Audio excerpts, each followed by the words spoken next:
belajar IPS tema 7 pembelajaran 1 tentang apa? Peristiwa kedatangan bangsa Eropa ke Indonesia. Untuk itu silahkan dipersiapkan alat tulis dan buku PPD-nya. Sebelum kita memulai kegiatan belajar pada pagi hari ini, marilah kita membaca basmalah bersama-sama. Bismillahirrahmanirrahim. Nah, selanjutnya simak penjelasan Usrini berikut ini. Nah, bangsa Eropa datang ke Indonesia itu mesti ada peristiwa yang melatar belakanginya. Apa saja itu? Yang pertama itu adalah peristiwa Perang Salib yang terjadi pada tahun 1096 sampai 1291. Yang kedua, peristiwa yang kedua itu adalah peristiwa jatuhnya Konstantinopel ke Turki Utsmani. Nah, dua peristiwa tersebut itu menjadikan pusat perdagangan rempah-rempah yang ada di kota Konstantinopel itu sudah tidak ada lagi. Jadi bangsa Eropa itu bingung harus mencari rempah-rempah kemana. Akhirnya bangsa Eropa itu menjelajahi samudra. Itu ya, bangsa Eropa itu membutuhkan rempah-rempah, tujuannya untuk menghangatkan badan karena cuaca di Eropa itu sangat dingin. Jadi mereka membutuhkan rempah-rempah untuk menghangatkan badan mereka. Nah, bangsa Eropa datang ke Indonesia melalui penjelajahan samudra. Yang pertama, penjelajahan samudra yang pertama itu dilakukan oleh Portugis yang datang ke Indonesia. Nah, Portugis mendarat di Indonesia itu di Malaka. Selanjutnya disusul oleh bangsa Spanyol pada tahun 1521. Bangsa Spanyol mendarat di Tidore, Ternate sana ya nak ya, Maluku. Terus disusul lagi oleh bangsa Inggris dan bangsa Belanda itu pada tahun 1596. Nah, Inggris dan Belanda ini mendarat di Indonesia itu di Pelabuhan Banten. Nah, itu adalah 4 negara Eropa yang datang ke Indonesia melalui penjelajahan samudra. Selanjutnya, tujuan bangsa Eropa ke Indonesia itu ada 3 atau disingkat dengan 3G. Apa itu 3G? Yang pertama adalah gold. Apa makna dari gold itu? Yaitu mencari kekayaan. Jadi bangsa Eropa ke Indonesia, datang ke Indonesia itu untuk mencari kekayaan. Salah satunya dengan apa? Berdagang rempah-rempah. Kemudian G yang kedua itu adalah glory. Apa itu arti dari glory? Yaitu memperoleh kejayaan. Jadi tujuan dari bangsa Eropa ke Indonesia itu adalah memperoleh kejayaan. Yang G yang ketiga itu adalah gospel. Apa itu gospel? Gospel itu adalah mengembangkan agama Nasrani. Jadi bangsa Eropa itu datang ke Indonesia selain mencari kekayaan dan memperoleh agar diakui untuk memperoleh kejayaan, juga menyebarkan agama Nasrani di Indonesia. Itu adalah 3G. Tujuan bangsa Eropa datang ke Indonesia yaitu gold, glory, dan gospel. Selanjutnya, seiring berjalannya waktu bangsa Eropa datang ke Indonesia itu mempengaruhi perkembangan ilmu pengetahuan dan teknologi. Bangsa Eropa mengembangkan ilmu-ilmu pengetahuan dan teknologi dalam rangka penjelajahan samudra mereka. Apa saja ilmu-ilmu yang dikembangkan dalam penjelajahan samudra itu? Yang pertama adalah teknik pembuatan kapal. Jadi kapal-kapal besar untuk mengarungi samudra. Nah, itu kan mengalami kemajuan-kemajuan. Selanjutnya penemuan mesin persenjataan. Nah, mesin persenjataan itu dilakukan untuk diciptakan untuk melindungi diri mereka. Selanjutnya adalah penemuan kompas. Ketika di samudra mereka menggunakan kompas untuk menunjukkan arah utara dan selatan, barat dan timur dan lain-lainnya. Itu adalah perkembangan ilmu pengetahuan dan teknologi ketika bangsa Eropa menjelajahi samudra dan sampai ke Indonesia. Selanjutnya peristiwa pemerintahan Inggris. Nah, peristiwa pemerintahan Inggris. Pertama kali yang diangkat sebagai gubernur adalah Thomas Stamford Raffles pada tahun berapa? Pada tahun 1811, tepatnya pada tanggal 19 Oktober. Nah, Raffles dalam pemerintahannya itu mempunyai kebijakan-kebijakan. Ada 3 kebijakan yang dilakukan oleh Raffles. Yang pertama adalah dalam bidang ilmu pengetahuan. Jadi Raffles itu untuk mengembangkan ilmu pengetahuannya, dia mendatangkan ahli-ahli dari luar negeri ke Indonesia. Kemudian Raffles juga menemukan sebuah bunga raksasa yang disebut dengan Rafflesia arnoldii, ya. Rafflesia itu diambil dari kata-kata Raffles, nama penemunya itu ya. Terus Raffles juga membuat buku yang berjudul History of Java itu ya. Terus kemudian di bidang ekonomi, nah Raffles juga mempunyai kebijakan-kebijakan dalam bidang ekonomi. Salah satunya adalah menghapus kontingen menjadi sewa tanah. Jadi tanah-tanah yang ada di Indonesia sebagai lahan pertanian itu disewa oleh pemerintahan Inggris. Kemudian semua tanah dianggap milik negara. Petani harus membayar pajaknya. Nah, upaya Raffles dalam menentukan kebijakan-kebijakan tersebut itu mengalami beberapa kendala. Karena apa? Sulitnya menentukan besar kecilnya pajak bagi pemilik sawah, karena sawahnya ada yang luas, ada yang kecil. Jadi Raffles kebingungan. Kemudian keterbatasan pegawai Raffles untuk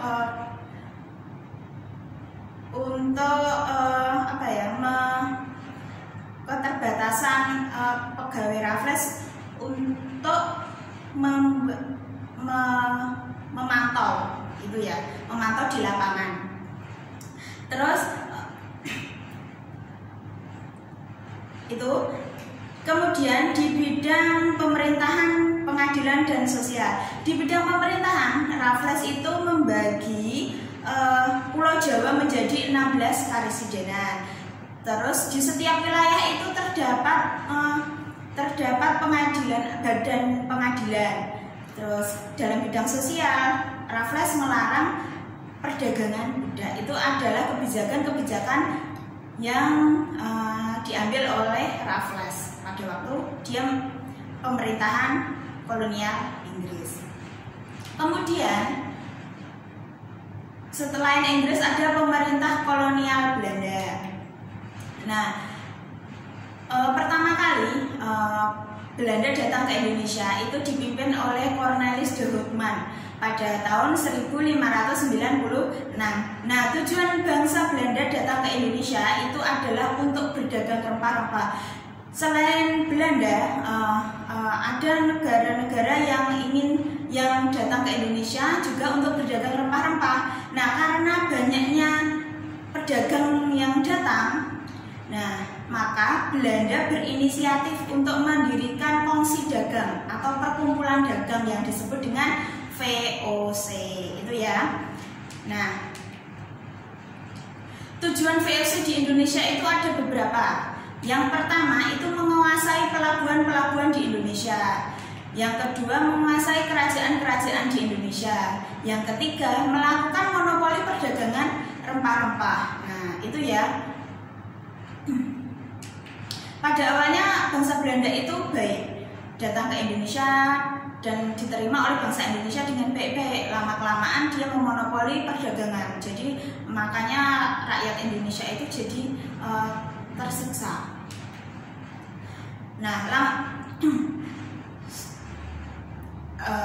langkah-langkah Daendels dalam mempertahankan kekuasaan.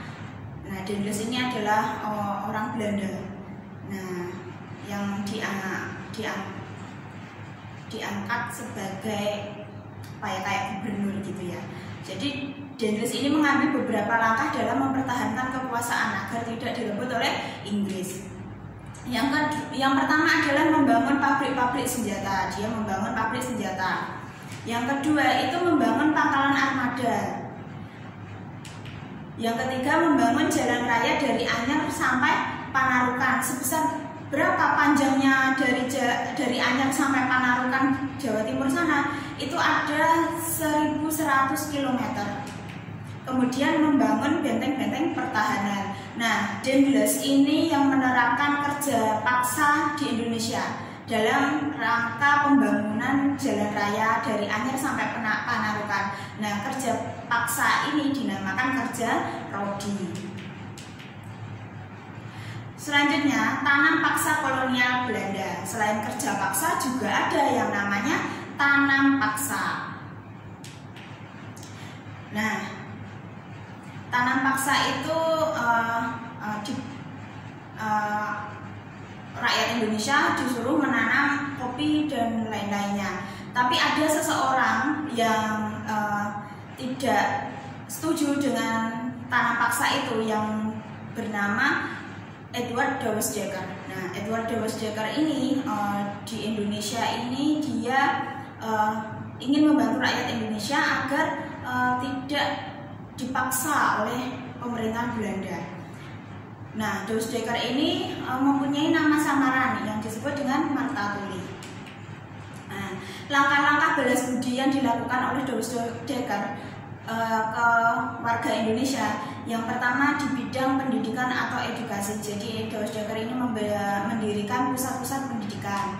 Yang kedua irigasi atau pengairan. Yang ketiga transmigrasi atau pemerataan penduduk.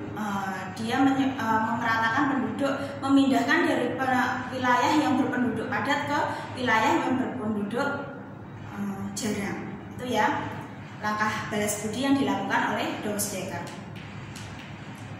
Selanjutnya perlawanan terhadap Portugis. Jadi selain Belanda, Inggris, Portugis kan juga datang ke Indonesia. Nah, perlawanan terhadap Portugis itu yang pertama di Malaka, karena Portugis itu datang di Malaka dan Tidore. Nah, Tidore Ternate. Nah, di Malaka mereka mendapat perlawanan dari Sultan Ali Mubayyad Shah. Yang kedua dari Sultan Alauddin Riyad Shah. Yang terakhir dari Sultan Iskandar Muda. Itu adalah 3 tokoh pemimpin yang memperjuangkan perlawanan terhadap Portugis di Malaka. Kalau di Ternate itu dipelopori oleh Sultan Hairun. Jadi Sultan Hairun itu melawan Portugis. Ada suatu peristiwa ketika Sultan Hairun itu mau melakukan perundingan dengan Portugis, dia malah dibunuh. Jadi Portugis itu melakukan politik. Jadi dia berbohong kepada Sultan Hairun untuk mengadakan perundingan. Tapi ternyata apa? Mereka malah membunuh Sultan Hairun. Kemudian perjuangan melawan Portugis itu dilanjutkan oleh anaknya yang bernama Sultan Ba'abullah pada tahun 1574. Itu adalah perlawanan terhadap Portugis. Kemudian selain terhadap Portugis, perlawanan terhadap Belanda juga dilakukan di seluruh Nusantara. Berikut adalah tokoh-tokoh yang memimpin perlawanan terhadap Belanda. Yang pertama itu adalah ada dari Sisingamangaraja. Jadi dia berasal dari Sumatera Utara. Yang kedua itu ada Silas Papare dari Papua. Yang ketiga itu ada Sultan Agung Tirtayasa, itu dari Banten. Kemudian ada Sultan Hasanuddin dari Makassar. Kemudian ada ada Patimura dari Maluku. Kemudian ada Pangeran Diponegoro dari Yogyakarta. Dan terakhir itu ada Pangeran Antasari dari Banjarmasin, Kalimantan Selatan. Itu beberapa pahlawan atau tokoh yang memimpin perlawanan terhadap Belanda. Nah, dalam perlawanan melawan penjajah itu ada beberapa faktor penyebab kegagalan rakyat Indonesia dalam melawan penjajah. Apa saja faktor penyebabnya? Yang pertama itu perjuangan masih bersifat kedaerahan. Jadi di Pulau Jawa perang sendiri, di Kalimantan perang sendiri. Jadi dia itu tidak bersama-sama. Kemudian perlawanan tidak dilakukan secara serentak karena bersifat kedaerahan. Jadi mereka tidak bisa bareng-bareng melawan penjajah. Se-Indonesia langsung melawan penjajah semua tidak. Jadi dia hanya bersifat kedaerahan dan tidak dilakukan tidak secara bersama-sama. Kemudian masih tergantung pada pemimpin. Jadi kalau pemimpinnya sudah tidak ada, meninggal, dibunuh oleh penjajah, perlawanan berakhir. Nanti ada pemimpin lagi, baru dimulai lagi, itu ya. Jadi tidak selesai-selesai melawan penjajah. Yang kedua, kalah dalam persenjataan. Jadi misalkan dari bangsa Belanda itu sudah memakai senjata atau pistol. Dan bangsa Indonesia masih apa senjatanya? Masih berupa itu tradisional, misalkan rencong, terus tombak, itu ya, panah, begitu. Jadi persenjataannya kurang modern, jadi kalah. Kemudian Belanda menerapkan politik adu domba atau divide et impera. Itu adalah beberapa faktor penyebab kegagalan rakyat Indonesia melawan penjajah. Makanya Belanda itu menjajah Indonesia sampai 3,5 abad atau 350 tahun. Kemudian kebangkitan nasional. Kebangkitan nasional itu ditandai dengan berdirinya organisasi Budi Utomo. Nah, pada masa kebangkitan nasional itu dibagi menjadi 3 periode. Yang pertama masa awal pergerakan nasional pada tahun 1900-an. Nah, organisasi yang pertama berdiri pada masa awal pergerakan itu ada Budi Utomo, Muhammadiyah, Sarekat Islam, IP, dan masih banyak lagi. Nah, berdirinya Budi Utomo itu pada tahun berapa nak? Kemarin sudah dijelaskan pada tahun 1908, tepatnya pada tanggal 20 Mei. Nah, pada tanggal berdirinya organisasi Budi Utomo itu diperingati sebagai Hari Kebangkitan Nasional. Masa yang kedua itu masa awal radikal pada tahun 1920 sampai 1927. Nah, perjuangan bangsa Indonesia melawan penjajah pada abad ke-20 itu disebut masa awal radikal karena pergerakan nasional pada masa ini bersifat keras atau radikal terhadap pemerintahan Hindia Belanda. Mereka tidak menggunakan azas non-kooperatif atau tidak mau bekerja sama. Organisasi-organisasi yang bersifat radikal ini, misalkan PI atau Perhimpunan Indonesia, PKI, Partai Komunis Indonesia, Nahdlatul Ulama, NU, dan PNI, Partai Nasional Indonesia. Itu beberapa partai yang ada pada masa awal radikal. Yang terakhir itu masa moderat pada tahun 1930-an. Nah, sejak tahun 1930-an organisasi-organisasi pergerakan Indonesia mengubah taktik perjuangan. Mereka menggunakan taktik kooperatif atau bekerja sama dengan pemerintah Hindia Belanda. Organisasi yang ada pada masa moderat itu PNI baru, ada Partai Indonesia Raya atau Parindra, Gerindo, dan GAPI. Itu adalah beberapa partai yang ada pada masa moderat. Dia melakukan teknik kooperatif. Nah, cukup sekian penjelasan dari Usrini. Apabila ada pertanyaan, silahkan hubungi Usrini langsung melalui WA ya. Usrini cukupkan pembelajaran sampai di sini. Untuk latihan soal silakan dikerjakan buku BBD-nya. Mari kita akhiri dengan membaca hamdalah bersama-sama. Alhamdulillahirobbilalamin. Wassalamualaikum warahmatullahi wabarakatuh.